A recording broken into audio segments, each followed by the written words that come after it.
자, 1번 문제입니다. 1번 문제 아까 했던 문제죠. 전로에 대한 문제입니다. 우리 용어 설명 같은 경우는 꼭 한 문제나 두 문제가 항상 나와. 근데 이제 용어가 워낙 많다 보니까 이걸 다 우리가 암기하고 있는 것은 좀 그렇죠. 그러나 기본적인 용어들은 당연히 알고 있어야 돼요. 우리가 전선과 그다음에 전로와 그다음에 전설로죠. 이렇게 이 용어가 말들이 비슷비슷하거든요. 여기 지금 이걸 구분할 줄 알아야 된다는 얘기죠. 이 중에 지금 전로를 물어보는 거 아닙니까? 전로라고 하는 것은 쉽게 표현하게 되면은 그냥 전기 에너지가 존재하는 것이에요. 쉽게 말하면. 그러니까 통상 평상시 상태에 전하가 있는 곳은 다 전로라고 보시면 돼. 그러면 전로는 전하가 있는 곳이니까 평상시 통상 상태에서 전기가 절연된 곳이 아니고 접지된 곳도 아니고 통상 상태에서 전기가 통하고 있는 곳이어야 되죠.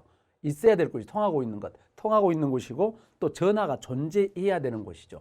통상 상태에서 전기가 통하고 있지 않는 거 이거 말이 안 되잖아요. 그래서 전로는 통상 평상시 상태에 전하가 존재하는 곳이 전로지요.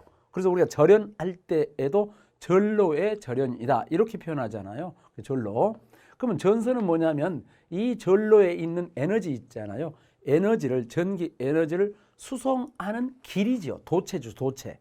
그래서 전선은 전기 에너지를 수송하는 도체이고 그러면 전선로는 뭐냐 이거죠. 전선로는 이 전선을 지지하거나 시설하는 어떤 보장물 예를 들게 되면 전선을 가공으로 전주를 세워서 보장하면은 가공전선로 이 전선을 케이블로 만든 다음에 땅에다 매설해서 그 시설물을 전선을 시설 보장하면은 지중전선로 그래서 전선로가 뭐 가공전선로 지중전선로 이렇게 이제 되어 있는 것들이 전선로죠. 그래서 우리가 전로, 전선, 전선로 이렇게 용어를 평상시에 조금만 생각해 보시면 이런 것 정도는 답을 읽어보고 굳이 안 해도 찾을 수 있지 않느냐 그런 얘기입니다.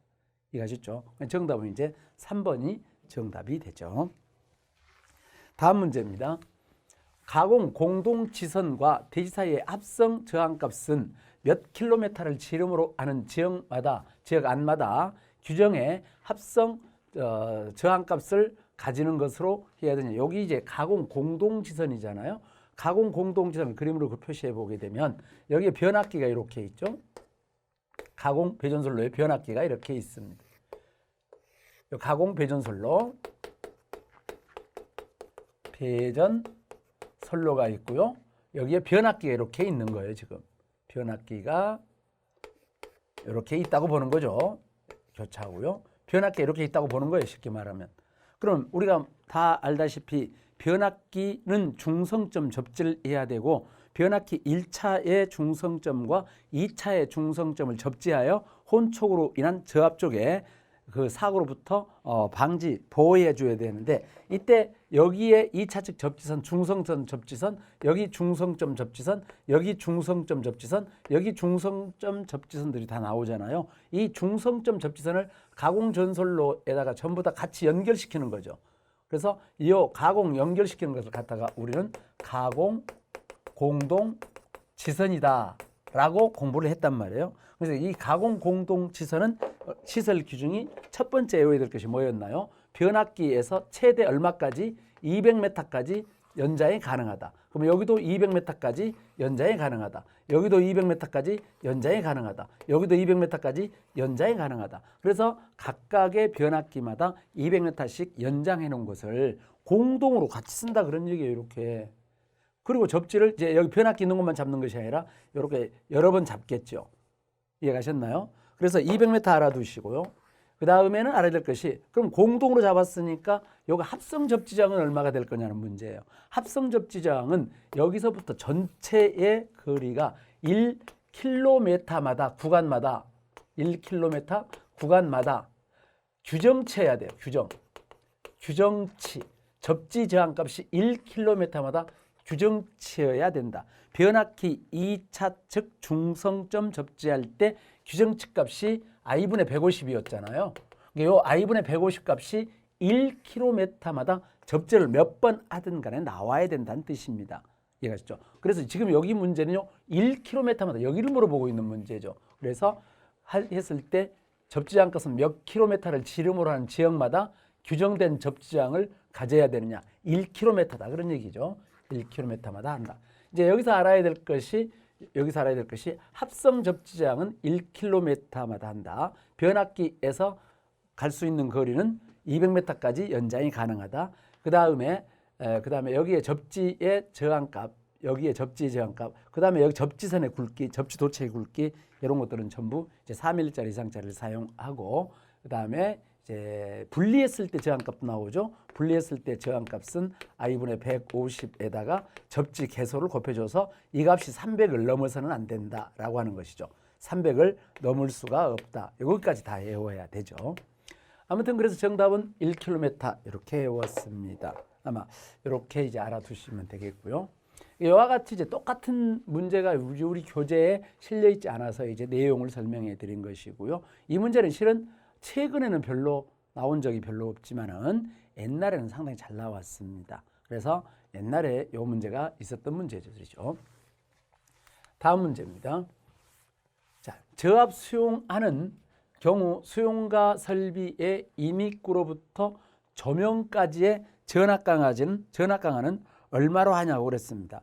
여기 문제가 여기가 우리가 말하는 KEC로 규정이 들어오면서 새로운 이제 시험 범위 안에 들어온 내용이에요. 원래 이제 실기 시험에는 이 문제도 계속 나왔었던 것이고요. 옛날에는 내선 규정 안에 들어있던 내용이에요. 근데 이제 요즘 KEC로 바뀌면서 KEC 한국전기설비 규정으로 이제 개정이 되면서 새로 규정화되어서 이제 우리 필기 시험에 나오는 내용들이 되는 것입니다. 자, 배전설로 여기 전압 강화 했을 때 수전하는 경우 저압 수전으로 했을 때 수용가 설비에 여기에 조명까지 전압 강화가 있는데요. 이 전압 강화 값이 얼마가 되느냐는 것입니다. 전압 강화 값은 A 유형이 있고 B 유형이 있어요. A 유형은 저압 수전으로 하는 것이고요. 그다음에 B는 고압 수전으로 하는 경우죠. 고압. 그래서 여기는 저압 수전, 고압 이상 수전, 고압이나 특고압 수전 말하는 겁니다. 특고압 수전을 했을 경우. 그 다음에 조명기구하고요. 조명기구의 전압 강화하고 퍼센트로 나타냅니다. 그 다음에 기타 나머지 설비죠. 기타 나머지 퍼센트로 나타날 거예요. 조명기구 나머지. 조명기구는 저압인 경우 3%, 그 다음에 기타는 5%의 범위 안에가 있어야 되는 것이죠. 3%, 5%. 그 다음에 고압 수전은 요것에 2배라고 생각하시면 돼요. 3을 더하면 돼요. 6%이고 여기다가 3을 더하면 8%예요. 그래서 이제 요 중에 하나를 외워야 돼 이거. 저압 수전으로 조명 3% 요걸 하나 외우세요. 3 여기를 외워야 되는 얘기죠. 외운 다음에 고압인 경우는 요것에다가 3을 더해 주죠. 6%. 그 다음에 기타 부분은 저압이 5%고 5%에 3을 더하죠. 8%. 그래서 3, 5, 8. 원래는 이제 3, 5, 8이라는 숫자가 상당히 우리 이제 전력에서나 우리 전기에서는 상당히 잘 나오는 숫자 중에 하나죠, 실은. 그래서 이제 3, 5, 8인데 3, 5입니다. 그래서 저압 수준으로 조명은 3%의 전압 강화를, 기타 설비들은 5%의 전압 강화의 범위 안에 있어야 되죠. 우리는 이제 조명이라고 되어 있고요. 저압 수전이라고 되어 있고 조명이라고 되어 있으니까 3%가 답이 되죠. 이것은 이제 그냥 암기하는 수밖에 없고요. 옥내로 들어왔을 때에 수전했을 때의 허용 전압 강화 범위를 나타내고 있는 내용입니다. 요거 외우는 수밖에 없어요. 실기 시험에 가면 요 칸 다 집어넣으라고 나와요. 전부 다. 그리고 이제 실기 시험에 가면 요 전압 강화 퍼센트를 이용해서 실질적으로 전압 강화 값도 계산하고 그렇습니다. 내용이 이제 여기 안에 우리 책에 풀이해 보게 되면 여기까지만 되어 있지만은 더 이제 조금 더 자세한 내용이 더 들어가요. 실은. 그래서 기본적으로 필기 시험이니까 3, 5. 저압 수전으로는 조명 3, 기타 5, 3, 5, 3, 5, 3 외워두세요. 다음 문제입니다. 4번. 고압하고 저압 혼촉 사고 시 1초를 초과하고 2초 이내에 자동적으로 차단되는 6.6kV 전로에 결합된 저압 측에 전압이 150V를 넘는 경우 저압 측의 중성점 접지 저항값은 몇 옴 이하로 유지해야 되느냐. 단 고압선의 일선 지락 전류가 30A이다. 이것은 이제 우리가 이제 변압기에서 고압이나 특고압에서 저압으로 변성했을 때에 혹시 권선이 고압 권선과 저압 권선이 혼촉이 되었을 경우 저압 측의 전압 상승으로 인해서 저압 설비에 물려 있는 기기가 손상받기 때문에 이걸 방지하기 위해 저압 측의 변압기 중성점에 접지를 잡아주게 되는 것입니다. 이때 접지 저항 값이 얼마냐 그랬죠? 이때 중성점 접점 변압기 저압 측이죠. 저압 측 중성점 접지 저항이죠. 이때 접지 저항 R 값은 I분의 150이다. 이렇게 되어 있습니다. 규정이. 그러니까 150을 지락 전류로 나눈 것 같은 옴수 이렇게 되어 있습니다. 이때 조건이 있죠. 만약에 2차 전압이 저압 측 전압이 2차 저압이잖아요. 이 전압이 150V 넘고 초과하고 이제 100을 넘으면 차단해야 될 거 아닌가요? 1 내지 2초 이내에 차단을 만약에 하게 되면 차단 시 그 다음에 접지장은 I분의 150을 적용하는 것이 아니라 I분의 300을 적용한다는 뜻이고 만약에 2초 이내에 차단 장치를 하게 되면 I분의 600까지 적용을 해주죠. 그러니까 쉽게 표현하면 규정은 I분의 150인데 150을 넘었을 경우 2초 이내에 차단하게 되면 2초, 여기 1초군요. 미안합니다. 1초죠. 2초 이내에 차단하게 되면 요 값에 2배 한다는 뜻이에요. 300이고요. 1초죠. 여기가 2초가 아니라 1초 이내에 차단하게 되면 4배까지. 그래서 I분의 600까지 하게 되죠. 기본은 I분의 150, 그 다음에 I분의 300, I분의 600으로 되어 있고 여기서 요 I가 뭘 나타내냐면 요 I가 변압기가 혼촉 사고가 생겼을 때 고압 측 일선 지락 전류죠. 이때 이 지락 전류를 계산하는 방법은 우리 설비 규정 KEC 규정에는 없죠. 그래놓고 여기다 일선 지락 전류 계산하는 방법은 실측치 또는 선로 정수값에 의한다라고 적혀 있는데 판단 기준에 보게 되면 이것을 어떻게 계산하는지 계산 방법이 나와 있어요. 근데 우리가 보려고 하는 필기시험 문제는 일선 지락 전류를 계산하는 방법까지는 규정화가 되어 있지 않으므로 이제 여기 문제는 거의 다 일선 지락 전류가 이런 문제 나올 때는 본 문제와 같이 30A입니다라고 주어집니다. 우리가 필기 공부할 때까지는 요거 굳이 계산식을 외울 필요가 없죠. 나중에 실기에서는 외워야 되겠지만 그래서 30A 주어졌으니까 이제 30분의 150이라는 뜻인데 문제 안에 150이 넘고 2초 차단이라는 말이 있는지 1초 차단인지 이것만 보시면 뭐 문제는 쉽게 해결되는 문제죠. 그래서 문제 봤더니 1초를 초과하고 2초 이내에 차단 장치가 되어 있다고 했고요. 150이 넘었다고 되어 있죠. 그러면 당연히 여기 문제는 I분의 300을 적용을 해야 되는 문제가 되는 것이고 그 다음에 지락 전류가 30이니까 30분의 300에서 10ohm이 정답이 됨을 알 수가 있게 되죠. 10ohm이. 그래서 중성점 접지한 값은 10ohm이 답이 되는 것입니다. 그래서 변압기는 저압 즉 중성점 접지, 변압기 저압 즉 중성점 접지를 잡아주는 이유는 혼촉에 의한 이온 방지죠. 혼촉이 생기게 되면 저압 측의 전압이 올라가니까 그걸로부터 이온을 방지하겠다는 뜻입니다. 다음 5번 문제입니다. 무대 마루 및 오케스트라 박스, 영사실, 기타 사람이나 무대 도구가 접촉할 우려가 있는 곳에 시설하는 저압 옥내 배선, 전구선 또는 이동 전선은 사용하는 전압이 몇 볼트 이하여야 되느냐 라고 되어 있는데 일반적으로 저압 옥내 배선, 전기 사용 장소죠.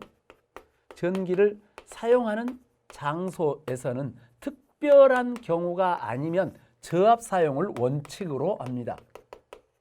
특별한 경우가 아니면 물론 이제 고압이나 특고압을 사용할 수도 있겠죠. 그럼 고압이나 특고압을 사용하게 되면은 반드시 거기에 맞는 기술자, 전문가가 있어야 되는 것이고 저압은 일반인들이 보통 사람들이 사용하기 때문에 여기 저압으로만 사용 장소에 시설하게 되는데 이때 사용하는 전압은 이때 전압 있죠. 전압이 두 종류가 나오잖아요. 대지 전압으로 질문을 했다. 그러면 특별한 경우가 아니면 300V 이하이고 사용 전압으로 질문했다 라고 하면 특별한 경우가 아니면 400V 이하죠. 마치 우리가 뭘 생각하면 되냐면은 어떤 걸 생각하냐면 우리가 쓰고 있는 전압이 380에 220이죠. 380퍼 220V를 쓴단 말이에요. 이것은 이제 공층 전압이고 선간 전압이죠. 그 다음에 이것은 상전압이고 대지전압이죠. 상전압이고 대지전압이죠. 이렇게. 그러면 대지전압이 지금 220이니까 당연히 300V 이하라고 말해야 되고요. 여기 선간전압이잖아요. 선간이란 말은 사용하는 기구에 단자간에 걸리는 전압이란 뜻이지. 그렇게 되면은 사용전압, 기기에 사용전압이 들어가잖아요. 단자전압이니까. 그럼 380이 최대전압이잖아. 그래서 사용전압은 380을 하려면 400V 이하라고 말해야 되고요. 220은 300V 이하라고 말해야 맞죠. 규정이. 그래서 대전압은 문제에서 이렇게 사용 장소의 문제가 물어보게 되면 뭐 무대, 오케스트라 박스 이걸 외우는 게 아니고 자, 대지전압으로 질문했느냐, 사용전압으로 질문했느냐 이걸 보는 거죠. 대지전압 질문했으면 300, 사용전압 질문했으면 400. 여기는 사용전압이 몇 볼트인가? 400. 정답이 4번이 답이 됩니다. 다음 5번 문제. 고압 보안공사에서 지지물이 A종 철주인 경우 경관을 말해보라겠죠. 일반적으로 경관하게 되면은 경관이죠. 경관을 하게 되면은 그다음에 목주하고 A종 지지물과 목주, 그다음에 B종 지지물, 그다음에 철탑 이렇게 이제 있는데 보통 표준이라고 외우죠. 표준 경관 150m 이하, 250m 이하, 600m 이하다. 당연히 메타 이하죠. 그래서 표준 경관이죠. 장경관이라는 말은 경관을 늘릴 수 있는 경우 평상시에 하천을 도하한다거나 계곡을 건너간다거나 하게 되면 이 경관보다 더 늘어져야 되는 거죠. 물론 조건이 있겠죠. 굵은 전선을 사용해야 되죠. 굵은 전선 사용해야 됩니다. 예를 들게 되면 저압 가공 전선이 3.2mm, 절연전선이 2.6mm 이상인데 만약에 장경관을 사용하기 위해서 단연적 22mm 제곱 이상의 굵은 전선을 사용하는 경우 경관을 늘릴 수가 있죠. 얼만큼 늘어납니까? 2배. 300m, 500m. 여기는 제한이 없어요. 여기는 규정이 없습니다. 2배만큼 늘어나죠. 굵은 전선을 사용한다. 굵은 전선인데 고저압에다가 22mm 제곱을 쓰거나 특고압에다가 55mm 제곱의 경동 연선을 사용하게 되면 늘어나게 되죠. 이렇게 일반적으로. 그 다음에 보안공사죠. 고저압 보안공사입니다. 고저압 보안공사할 때 그 다음에 경관은 여기 표준 경관에 3분의 2만 쓰면 되죠. 100, 150, 400 이렇게 되잖아요. 100, 150, 400. 그 다음에 고저압 보안공사에서 표준 경관을 적용하려면 굵은 전선을 써야 되죠. 고저압 보안공사에서 예를 들면 저압이죠. 저압에다가 22, 고압에다가는 38 단위는 밀리미터 제곱이에요. 요거 이상을 사용하게 되면 표준 경관을 적용하죠. 표준 경관, 고저압 보안공사. 그 다음에 특고압 보안공사 있죠. 특고압 보안공사 이렇게 특고압 보안공사 1종이 있고 2종하고 3종이 있잖아요. 이렇게 2종하고 3종. 이때 경관만 특고압 보안공사 할 때 경관 A종과 목주는 사용할 수가 없고요. 150, 400m까지죠. 2종과 3종은 똑같이 여기가 100m, 100m이고요. 여기가 200, 200이고요. 그 다음에 여기가 400, 400이죠. 이렇게 되어 있거든. 여기 1종 특고압 보안공사, 2종 특고압 보안공사, 3종 특고압 보안공사 이렇게 하면 돼. 2종과 3종 같이 외우시면 되죠. 특고압 보안공사일 때 경관. 만약에 전선을 더 굵은 거 써서 늘어나게 표준 경관을 쓰려면 2종에서 표준 경관을 쓰려면 전선을 전선을 특고압 보안공사니까 55mm 제곱 이상짜리를 써야 되죠. 전선을 55 이상짜리를 사용하게 되면 표준경관 쓸 수 있고요. 3종에서는 38하고 55를 쓰게 되면 사안에 따라서 표준경관을 사용할 수 있도록 되어 있습니다. 그래서 대체적으로 이제 이렇게 외워봤다 그런 얘기예요 지금. 그럼 여중에 우리가 풀려고 하는 문제는 어디냐? 고압보안공사라 그랬죠. 고압보안공사는 여기 A종 지지물이라고 해서 A종이죠. 철쭉. 그럼 A종이니까 100m다. 이렇게 답이 바로 나와야 돼요. 그래서 고저압보안공사일 때는 전선을 굵은 거 사용하지 않는 한 표준경관의 3분의 1을 버리고 3분의 2만 취한 100, 150, 400 이렇게 돼서 A종이니까 100m가 답이 되죠. 하실 수 있겠습니까? 이거 어떻게 해보냐고요? 공부하시다 보면 외워져요. 그냥 하나씩 하세요. 먼저 표준껏 외우고 늘리려면 어떻게 하는지 하고 보안공사 할 때 외우고 고저까지 외운 다음에 특고보안공사 어떻게 하고 또 어느 때 늘어난지 하고 하나씩 외운 만큼 이득입니다. 그만큼. 그래서 보안공사 나오면 일반적으로 표준경관의 3분의 1만큼 버리고 답변하시면 돼. 그래서 보통 외우라고 할 때 경관하면 표준경관 150, 250, 600 보안공사 경관 100, 150, 400 요 두 가지가 기본이에요. 두 가지가 기본. 물론 특고압일 때는 여기가 특수한 경우 200이 있긴 있지만 이 두 가지가 기본입니다. 꼭 기억하시기 바랍니다. 다음 문제입니다. 7번. 시가지 또는 그 밖의 인가가 밀집한 지역에서 154kV 가공전선로의 전선을 케이블로 시설하고자 합니다.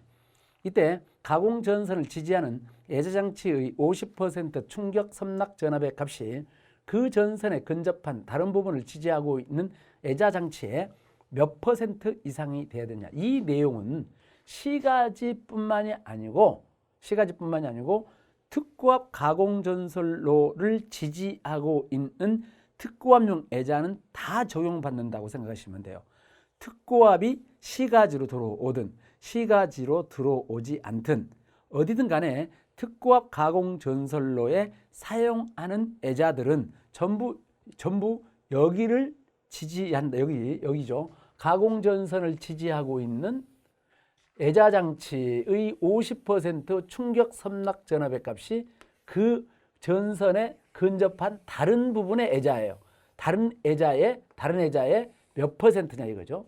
여기 있는 내용, 이 내용은 여기만 있는 것이 여기 나와 있는 시가지에만 있는 게 아니라 시가지만 있는 22.9kV를 사용할 때도 있고 그 다음에 345 특고압 가공전선로 765kV 특고압 가공전선로 이 특고압 가공전선로가 시가지로 들어오거나 시가지로 들어오지 않거나 다 적용받는 것이에요. 그래서 아예 50% 충격 섬락 전압의 값에 대해 다른 부분보다도 애자는 130kV 이하인 경우는 110%에 견디어야 되고 130kV를 초과하는 경우는 105%에 견디어야 된다. 이걸 꼭 기억하셔야 돼. 그래서 50% 충격 섬락 전압, 50% 충격 섬락 전압 값이라고 하는 것은 애자를 실험실에서 충격 시험할 때 50%가 절연이 파괴되는 시험이에요. 50% 절반 정도가 절연이 파괴됐을 때의 전압이 얼마일 것이냐는 것인데 이 값이 다른 부분에 사용하는 애자보다도 사용하는 전압이 130kV 이하는 110%, 130kV를 초과하면 105%. 여기만 반드시 외워야 돼요. 그래서 50% 충격 섬락 전압에 대해서 애자는 다른 부분에 있는 애자보다도 사용하는 전압이 130kV 이하 110%, 130초가 105%. 여기는 154라고 했거든. 130 넘었어. 105%가 정답이 되죠. 3번. 이해가셨나요? 꼭 기억해 두시기 바랍니다. 시가지란 말에 안 속아도 돼요. 어디나 다 똑같습니다. 50% 충격 섬락 전압이라고 했어요. 다음입니다. 8번 문제죠.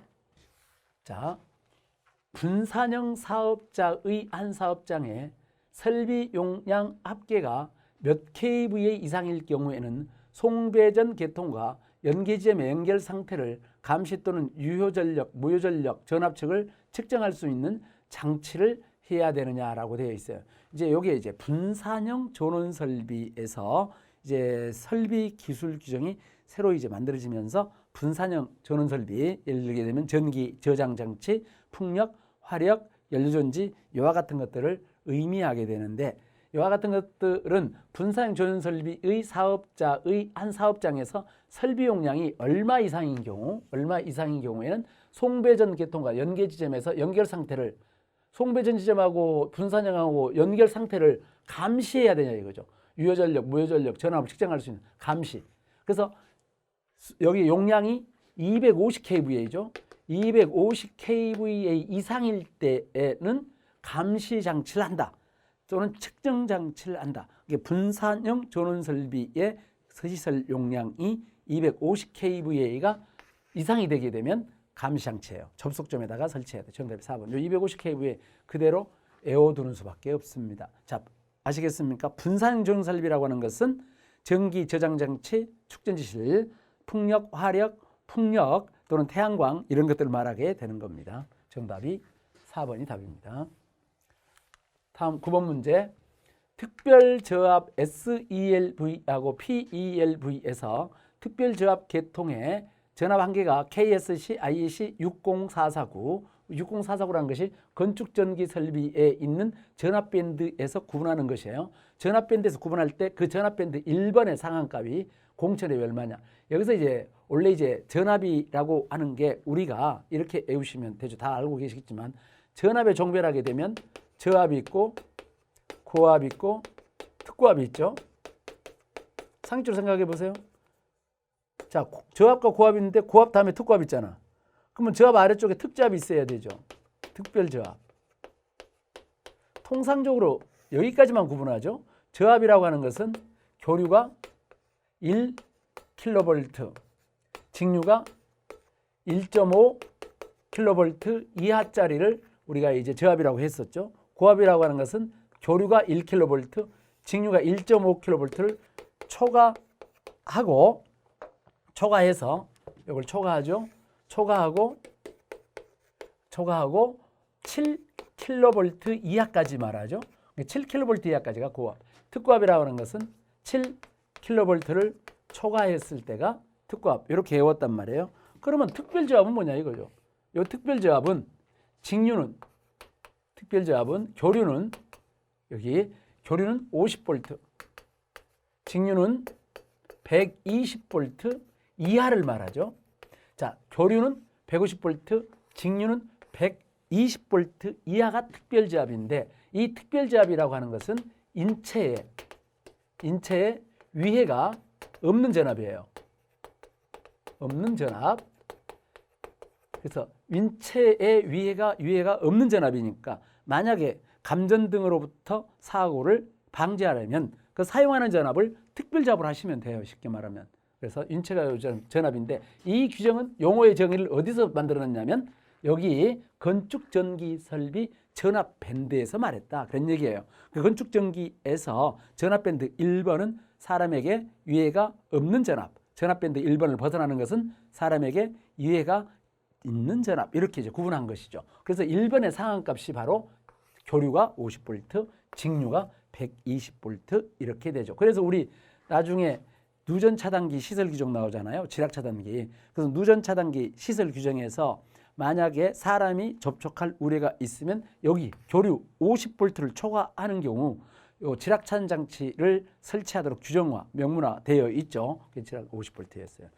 자, 그래서 요 반드시 특별 저압하게 되면 직류 120V, 교류 50V를 꼭 기억을 반드시 해 두어야 되고요. 여기 이제 문제 외울 때 SELV하고 PELV하고 이런 것들이 나오게 되는데, 이 특별저압 계통의 SELV는 비접지 계통일 때 SELV를 사용하는 것이고, 접지 계통일 때에는 PELV라고 사용하게 되죠. 이거 말고도 기능적 특별저압이라는 게 또 있죠. 비접지가 SELV, 접지가 PELV. 아무튼 접지든 비접지 계통이든 교류 50V, 직류 120V 넘게 되면은 전부 이하가 특별저압이 넘는 것이 아니라 이하가 특별저압이죠. 3번이 정답이 되겠습니다. 다음 4번. 시스템의 종류는 단상 교류가 있고 그 다음에 전차선과 급전선이 동적일 경우 최소 높이가 얼마냐. 여기 시스템이라고 하니까 그냥 어떤 시스템인지 모르겠는데 이건 전차선로 시스템입니다. 전차선로 시스템에서 거기에 최소 높이를 말하고 있습니다. 원래 전기철도의 시스템은 단상과 삼상이 그다음에 단상, 그다음에 직류, 교류와 직류가 있죠. 직류 전기철도, 교류 전기철도 이렇게 있을 겁니다. 직류 전기철도가 있고 교류 전기철도가 있죠. 시스템이 종류가. 이것은 단상 교류를 말했네요. 단상 교류죠. 이렇게. 자, 전압은 보통 이제 직류 같은 경우가 얼마짜리 쓰게 되냐면은 보통 750V 정도, 750V나 또는 750V 2배인 1500V 사용하죠. 사용 전압이죠. 그 다음에 여기에 단상은 보통 25kV 사용하죠. 물론 이제 25kV나 50kV를 사용할 수도 있는데 통상적으로 현재 우리나라에서는 거의 대부분이 교류는 25kV, 직류는 1500V 등을 사용하고 있습니다. 이때 이제 전선의 문제가 전차선과 급전선의 높이를 물어봤어요. 전차선의 높이. 이 높이는 얼마냐? 전차선이나 그다음에 급전선 높이. 자, 전차선은 전동차에 전력을 공급하기 위해 집전 장치가 접촉되는 전선이 전차선이고 급전선은 전차용 변전소에서 전차선까지 전기를 공급하기 위해 사용하는 것이 급전선이죠. 아무튼 이 두 가지 전선의 높이는 얼마로 사용하겠느냐? 동적하고 정적으로 나누고 동적과 정적이죠. 동적과 정적. 여기서는 동적으로 물어보고 있습니다. 움직이는 곳이라는 뜻인가요? 동적. 전부 동적은 4,800mm, 4.8m예요. 4.8m. 4.8m. 여기도 4.8m. 이해가셨나요? 4.8m. 그 다음에 이쪽의 부분이 4.4m. 그 다음에 여기가 4.75m죠. 4.75m. 이제 이렇게 이제 되어 있는데 이쪽에 정적인 부분만 조금 달라지게 되어 있죠. 정적인 부분만 좀 달라지게 되는데 동적 시험 문제가 잘 나와. 전부 4.8m예요. 그래서 간단하게 전차선의 높이나 전차선 높이, 급전선이든 전차선이든 그 높이는 얼마로 잡는다? 그래서 4.8m로 잡아준다. 4.800mm로 잡아준다. 그래서 정답이 4.800, 4번이 정답이 됩니다. 자, 11번 문제입니다. 11번 문제. 지중전선로에 있어서 폭발성 가스가 침입할 우려가 있는 장소에 시설하는 지중암은 크기가 몇 세제곱미터 이상일 때 가스를 방산시킬 수 있는 장치이냐. 정답 1번, 4번이군요. 1. 자, 이것은 지중암 하게 되면 지중암 몇 가지만 외우면 돼요. 지중암 시설 크기 1세제곱미터 최소한 1세제곱미터 이상이 되어야 가스 같은 것들을 내보낼 수 있다. 지중암 시설. 그 다음에 뚜껑은 아무나 열 수 없어야 되죠. 뚜껑 아무나 열 수 없도록 한다. 시설차만 열고 닫을 수 있어야 한다. 고인물 제거, 즉 고인물을 제거할 수 있는 집수정 장치 만들어야 되죠. 고인물을 제거할 수 있는 집수정 장치를 만들어야 된다. 그 다음에 안전접지, 접지공사 등을 해줘야 되죠. 접지공사 등을 해줘야 되죠. 그래서 크기는 1세제곱미터, 뚜껑은 아무나 열 수 없도록 한다. 또한 뚜껑은, 이 뚜껑 있죠? 뚜껑은 차량 등 중량에 받을 우려가 있는 것은 충분히 중량에 견디어야 됩니다. 이 뚜껑은 충분히 중량에 견디어야 되는데 만약인데 저압 지중함으로써 차량 등 중량을 받을 우려가 없으면은 꼭 금속체가 아니어도 돼요. 실은 여기 부분. 그 다음에 고인물 제거하고 접촉을 해야 되죠. 정답은 1세제곱미터 이상 4번으로 답을 아시는 게 좋겠습니다. 다음 12번 문제인데요. 자, 이 12번 문제도 마찬가지로 이제 접지에 관련된 내용 중에 이제 접지하게 되면 전식이 가장 많이 나오죠. 전식 방지 대책에 대해서 질문한 겁니다. 같이 한번 알아보도록 하죠. 매설, 금속 채측, 누설 전류에 의한 전식의 피해가 예상되는 곳에 고려해야 되는 방법으로 틀린 것 했습니다. 매설, 금속체, 여기서 전식이 어떤 경우가 생기는 겁니까? 땅 속에다가 접지를 묻었어. 땅이 이렇게 있죠? 그러면 접지 도체가 들어오죠? 접지 도체가 들어오고 그 다음에 여기가 접지 극이 형성이 되겠죠. 여기가 접지 극이 이렇게 있습니다. 접지 극이 있죠. 접지 극을 이제 뭐로 할 거냐 이거죠. 판으로 할 건지 봉으로 할 건지 매설된 접지 도체로 할 건지 수도관 같은 것으로 할 건지 아무튼 어찌됐든 간에 접지가 있고 땅이 이렇게 있죠. 그러면 여기에 사고 나면 사고 전류가 흐르죠. 전류가 흐르죠. 그러면 이 사고전은 땅을 통해서 이렇게 확산되죠. 땅을 통해서 저기에 접지 영역이 형성되죠. 접지 영역이 형성됩니다. 그러면 이제 여기 전류가 땅을 통해서 이렇게 흘러나간다는 얘기거든요. 이렇게 전류가 나간다는 얘기죠. 그러면 여기 땅은 대지는 일종의 전해질이라고 봐야 되지. 대지는 전해질이라고 보고 그럼 당연히 전류가 올라갔단 말은 전해질이기 때문에 전기 화학작용, 분해가 되죠. 그러면 여기에 이온이 생기겠죠. 이렇게. 이해가셨나요? 그러면 이온은 마이너스 값이니까 플러스 쪽을 향해서 갈 거란 말이에요. 여기에 전류는 플러스 쪽에서 마이너스 쪽으로 움직이죠. 이론상 모든 전류는 양극에서 음극으로 움직인다. 전류가 이렇게 흘린다는 말은 이쪽이 양극화가 되어 있다는 얘기죠. 지금. 그럼 당연히 여기에 생긴 이온은 땡땡땡땡 가서 여기 탁 달라가서 붙죠. 이렇게. 그래서 여기에 이제 접지 영역을 형성하게 되면 여기에 이온들이 이렇게 닥지 붙게 되는 거예요. 쉽게 얘기하면. 그러면 여기가 이온이 닥지 붙어 놓게 되면 다른 이온이 붙을 수가 없게 되죠. 이온이 못 붙게 되면 여기 접지 전류가 방산이 안 돼. 이해가셨나요? 그러면 접지 전류가 방산이 안 되면 전류 흐름에 제약을 받아. 그러면 접지 제약이 증가돼. 그러면 접지 효과가 없어져.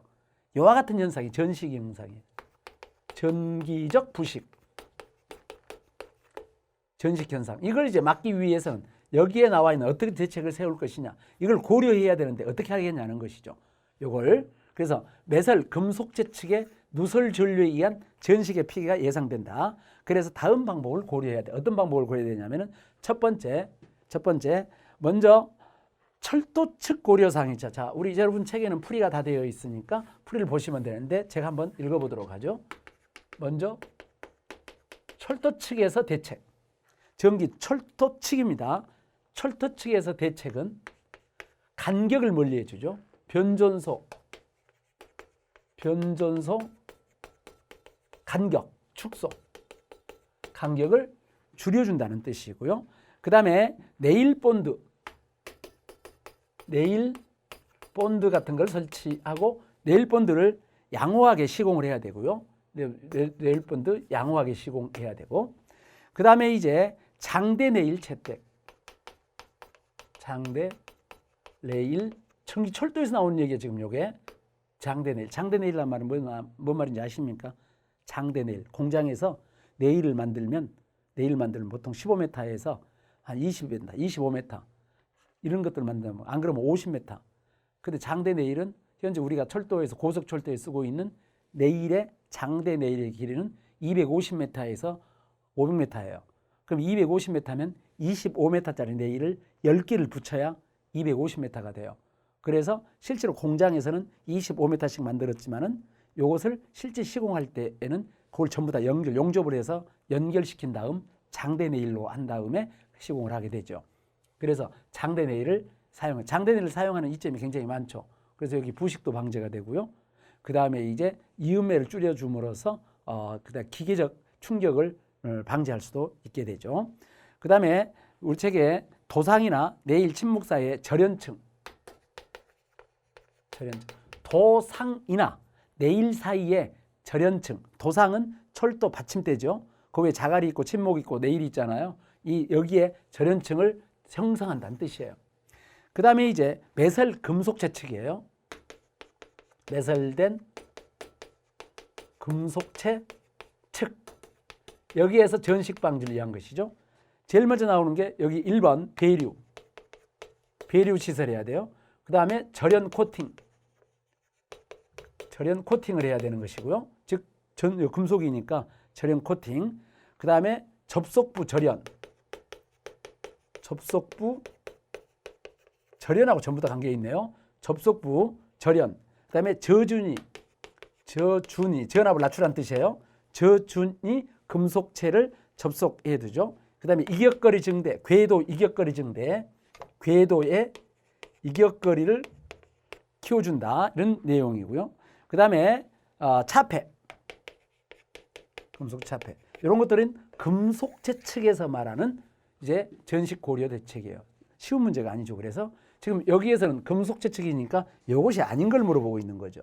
그래서 여기 보게 되면 배류, 절연 코팅, 저준이 나오고 변전소 간격 축석은 금속체의 전식 방지 대책이 아니라 바로 철도 측이죠. 철도 측입니다. 여기에 전식 방지 대책이어서 답이 3번이 답이 돼요.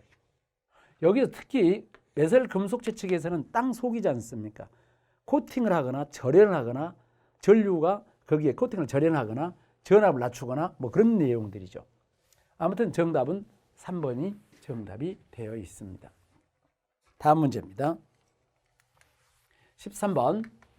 사용하는 전압이 400V 이하인 저압 옥측 전선로를 애자공사로 시공했을 때 전선 상원의 간격은 몇 미터 이상으로 해야 되고 비나 이슬이 젖지 않는 장소에서 사람이 쉽게 접촉할 우려가 없다. 여기 문제가요. 이제 좀 복잡한 내용인데 우리 풀이해 보면 어렵게 되어 있잖아요. 여기를 어디로 같이 외우면 되냐면 저압 옥내배선에 애자공사하고 같이 생각하면 어렵지 않습니다. 자, 우리가 보통 애자공사하게 되면 전선이 이렇게 있잖아요. 그럼 애자가 이렇게 받쳐지게 되죠. 애자. 보통 이제 이렇게 애자가 되죠. 물론 여기는 저압 전선이죠. 저압입니다. 저압 전선. 저압 전선일 때 이 애자, 첫 번째 이 저압 전선일 때 여기 애자는 애자의 높이가 얼마가 될 것이냐.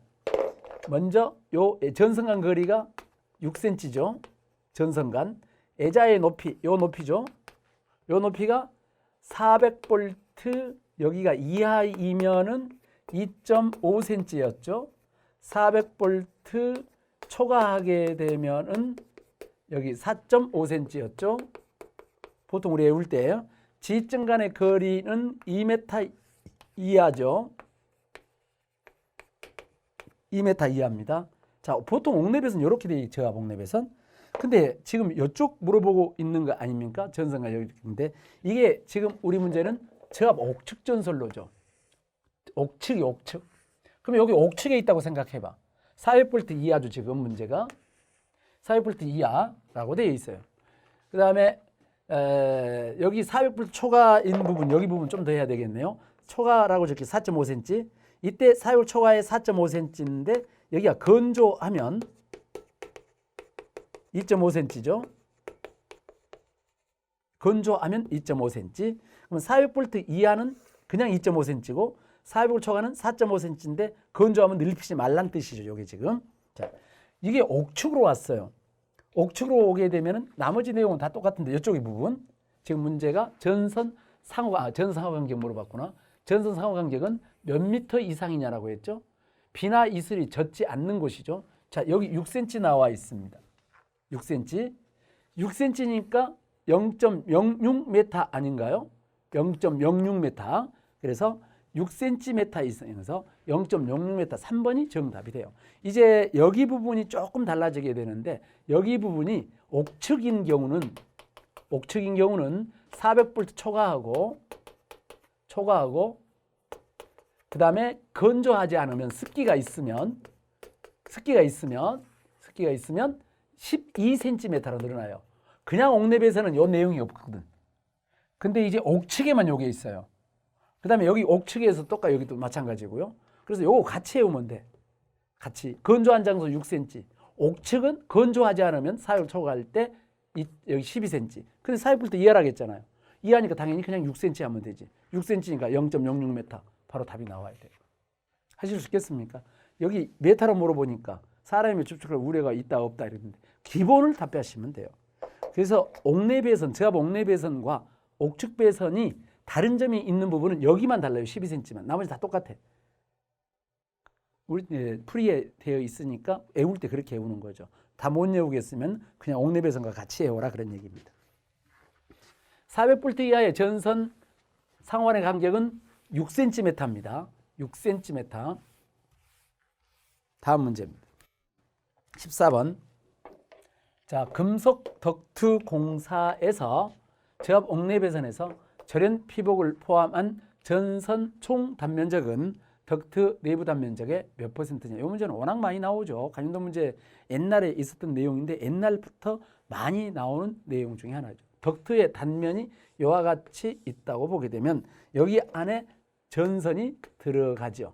그러면 전선 피복을 포함한 총 단면적은 덕트의 내부 단면적의 이 덕트 내부 단면적의 몇 % 이하가 되어야 되냐. 이론상 덕트 내부 단면적의 이 전선의 단면적은 20% 이하가 돼야 되죠. 근데 단서 조항이 걸리죠.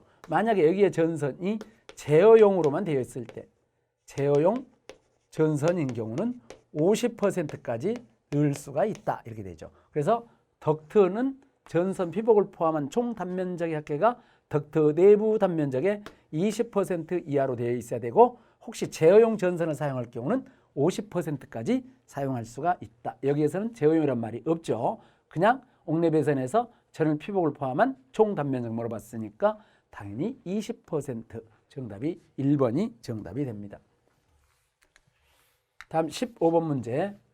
가공전선로의 지지물에 시설하는 통신선의 높이는 도로를 횡단하는 경우 교통에 지장을 줄 우려가 없다면 얼마까지 감할 수 있느냐. 여기서 이제 다 아시겠죠? 무슨 말인지. 도로 횡단 나왔어. 도로 횡단. 도로 횡단 나오면 무조건 일단 6m를 생각하죠. 6m 이상? 6m 이상이죠. 도로 횡단. 근데 뒤에 조건이 교통에 지장을 줄 우려가 없다는 조건이 붙어 있어요.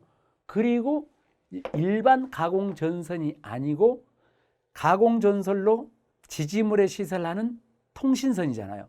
이 통신선이 도로 횡단할 때는 6m 이하인데 교통에 지장을 줄 우려가 없으면 1m 줄여서 5m까지 해주시면 되죠. 5m 이상이 아니라 이상이죠. 5m 이상으로 하면 돼요. 그래서 원래는 6m였지만 교통에 지장을 줄 우려가 없으니까 그래서 5m 이상 정답을 3번으로 하셔야 됩니다. 다음 애자공사 나왔네요. 제어방법에서는 아까 제 그림 그렸는데 애자는 2인용 비닐 절연 전선을 사용할 수 있다. 틀린 게 틀렸네. 1번이 답이죠. 애자공사일 때에는 5개용 전선과 2인용 전선은 제외. 2인용 전선 제외죠. 그래서 애자공사 할 때는 5개 전선하고 2인용 전선은 사용하면 안 되는 겁니다. 이것도 특히 2인용 조심해야 돼. 다른 전선관 공사는 5개용만 제외하죠. 2인용 사용할 수 있다는 뜻이야. 그런데 애자공사는 2인용을 제외하죠. 전선 상황과 아까 6cm 맞죠. 전선 지정한 거리는 조형제 면을 따라 붙였을 때 2m 이것도 맞죠. 2m. 면을 따라 붙였을 경우 면을 따라가지 않으면 6m까지 할 수 있어요. 면을 따라 2m. 전선과 조형제 사이 거리는 사용하는 전압이 400V 이하인 경우 2.5cm, 400V 초과하면 4.5cm, 건조하면 다시 2.5cm 이렇게 있었거든요. 다 맞는 얘기들이죠. 1번이 틀렸습니다. 다음 문제. 특구와 용, 탄행식 변압기의 냉각장치에 고장이 생긴 경우를 대비해서 어떤 보호장치를 내느냐. 변압기 보호죠. 변압기를 보호할 때에는 이렇게 외우시면 돼. 경보장치를 해야 될 사고가 있고 차단장치만 해도 되는 사고가 있는데 보통 일반적으로 내부 고장이 발생할 때 뱅크 용량이 뱅크란 말은 결선상 단위죠. 뱅크 용량이 5000 kVA 뱅크 용량이 5000 kVA에서 10,000 kVA 이하였을 경우 이때 변압기 보호죠. 변압기 보호 이하인 경우 내부 고장이 생기면 내부 고장이 발생했을 때 경보 또는 차단 장치를 할 수가 있죠. 그러면 경보 장치가 해도 되고 차단 장치 해도 되니까 그럼 경보 장치만 해도 상관이 없다는 뜻이에요. 만약에 뱅크 용량이 10,000 kVA 이하였을 경우, 초과였을 경우, 10,000 kVA 이상이었을 경우, 이상 여기 미만이군요. 미만. 이상이었을 경우는 차단 장치만 해야 되죠. 차단. 내부 고장이었을 때 말하는 거죠. 변압기는 탄행식 변압기에서 온도가 상승하면 경보하죠. 탄행식에서 냉각 장치의 고장으로 온도가 상승되게 되면 경보 장치를 하도록 되어 있죠. 경보 장치를 할 수 있는 경우는 내부 고장이 생겼을 때는 10,000 미만이었을 경우, 차단 장치는 10,000 이상이 되었을 경우, 온도가 올라가면 경보 장치. 우리는 탄행식 변압기에서 냉각 장치가 고장이 났다. 그러면 경보 장치를 할 수 있다. 정답이 1번이 정답이 됩니다. 다음 18번. 조상 설비의 조상기 내부에 고장이 생긴 경우 차단 장치. 조상기 있죠. 조상 설비. 조상 설비 보호 같은 경우는 다음 같은 사고가 생기면 무조건 차단 장치를 한다라고 공부를 하셨을 거예요. 이렇게 외우죠. 차단 장치. 정지용 조상 설비인 캐패시터가 있죠. 콘덴서나 블로 리액터 같은 것들이 있는데 블로 리액터 이와 같은 것들은 뱅크 용량이 500에서부터 15,000 kVA 미만까지는 과전류나 또는 내부에 고장이 생길 때 차단 장치를 하도록 되어 있죠. 그 다음에 15,000 이상이 되면 15,000 kVA 이상에서부터는 과전류 생길 때, 내부 고장 생길 때, 하나 더 과전압 생길 때 차단하게 되죠. 그 다음에 조상기, 회전형 조상 설비. 이 조상기는 용량이 15,000 kVA 이상이 되었을 때에 내부 고장이 생기면 차단하게 되죠. 그럼 우리 이제 이렇게 외워야 되죠. 우리 아마 다 외웠을 겁니다. 처음 공부하시는 분들은 외워야 돼. 그래서 이제 여기서는 조상기 나왔어. 조상기는 다 한 개밖에 없거든. 15,000 이상에서 내부 고장 생겼을 때에 차단한다. 그래서 내부 고장 생겼을 때에 차단해야 될 것은 15,000 이렇게 답하시면 되겠습니다. 다음 19번 문제. 전력보안 통신 설비인 무선 통신용 안테나를 지지하고 있는 철탑의 풍압 하중에 대한 기초안전율. 여기에서 전기 통신 설비에서 무선 통신용 안테나나 또는 무선 통신에 쓰고 있는 반사판 요것을 지지하는 요 지지물의 안전율이죠. 안전율은 항상 1.5 이상 값을 갖습니다. 이때 여기 지지물의 종류가 목주, 철주, 철근 콘크리트주, 철탑 어떤 것인지 상관이 없어요. 여기는 철탑으로 물어봤습니다. 철탑으로 물어보든 목주로 물어보든 A종 철주로 물어보든 철탑으로 물어보든 무선통신용 안테나나 반사판을 지지하고 있는 지지물의 안전율은 항상 1.5입니다. 시험에 아주 잘 나오죠. 어떤 때는 목주로도 나오고 어떤 때는 A종으로도 나오고 이 문제처럼 철탑으로도 나오고 시험 문제가 아주 잘 나오게 됩니다. 1.5, 2번이 답이 되죠. 다음 20번 문제. 가공전선로에 지지물에 시설하는 시설 기준이 지선이군요. 지선하게 되면 안전율이 2.5 이상이 돼야 되죠. 지선하게 되면 소선수는 3가닥 이상으로 하는 거 맞죠. 도로를 횡단할 때는 지선의 높이는 5m 이상으로 하도록 되어 있고요. 그 다음에 지중 부분에서 지표상 30cm까지죠. 30cm까지는 부분에다가는 내식성이 있는 또는 아연이 도금된 철봉 등을 사용하도록 되어 있습니다. 그래서 지선하게 되면 2.6mm짜리 아연 도금 철선을 3가닥 이상으로 하고 안전율은 2.5이고 인장력, 최대 장력은 4.31 kN이며 그 다음에 도로를 횡단할 때는 5m 높이를 가지고 있어야 되고 지중에서부터 지표상 30cm까지는 아연이 도금된 철봉 등을 사용해야 되죠. 그래서 여기서 옳은 것이니까 세 가닥. 그래서 2번만 맞도록 되어 있습니다. 자, 여기까지 문제를 풀어봤습니다. 그래서 보시게 되면 기존 되어 있는 문제보다도 새로 나온 분산형이라든지 전기철도에 나와 있는 내용이라든지 몇 군데 한 대여섯 서너 문제군요. 한 4문제 정도가 새로운 내용에서 나왔고 나머지 것들은 기존에 있었던 내용들하고 똑같은 내용입니다. 자, 문제 풀어봤습니다. 수고하셨습니다.